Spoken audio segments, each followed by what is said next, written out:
This channel does not promote any violent, harmful, or illegal activities. All content provided by this channel is meant for an educational purpose only.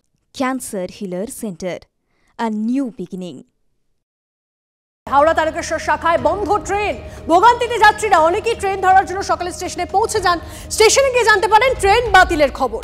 দিয়াড়া ও নসিবপুরের মাঝে 16 নম্বর bridge এবং নসিবপুর ও সিঙ্গুরের মাঝে 21 নম্বর ব্রিজের পুনর্নির্মাণের কাজের জন্য আজ সকাল 11টা পর্যন্ত বাতিল ট্রেন। জানতেন যে আজকে ট্রেন বন্ধ থাকে? না, জানি না। জানতে বেরোই তো অন্য ঘর থেকে।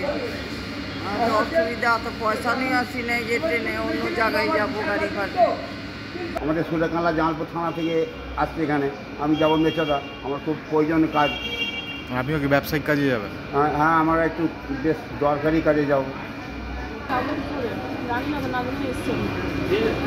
তো সমস্যার মধ্যে পড়লেন তো নাকি? সেন্ট্রাল অ্যাভিনিউতে বৃদ্ধার বাড়িতে লুটে পড়তে রহস্য। পুলিশ সূত্রে খবর, কেয়ারটেকারকে ধারালো অস্ত্র দেখিয়ে হুমকি দেয় দুষ্কৃতী। কেয়ারটেকার গিয়ে বৃদ্ধাকে ফোন করায় দুষ্কৃতী। বৃদ্ধাকে ফোন করে দরজা খোলার কথা বলে কেয়ারটেকার। 3 তলা থেকে রিমোটে দরজা খুলতেই দুষ্কৃতী ভিতরে ঢোকে।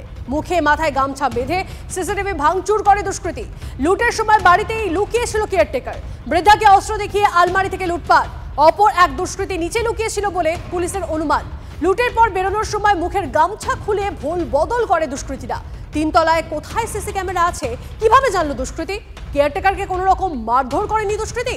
কেয়ারটেকারের মোবাইল ফোনটি কেড়ে নিলেও আবার কেন ফেরত? এইসব প্রশ্নই ভাবাচ্ছে তদন্তকারীদের। দুষ্কৃতীদের সঙ্গে বাড়ির কারো যোগ আছে বলেই অনুমান পুলিশের।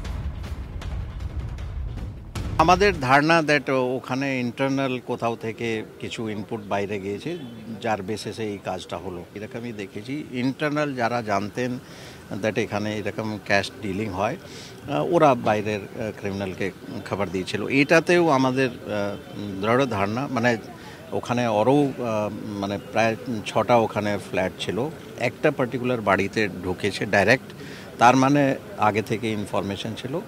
তো ওটা পুলিশ চেষ্টা করছে। অ্যান্ড বাকি যারা এজেড আছেন ওদের সেফটি রিভিউ করে আমরা দেখছি।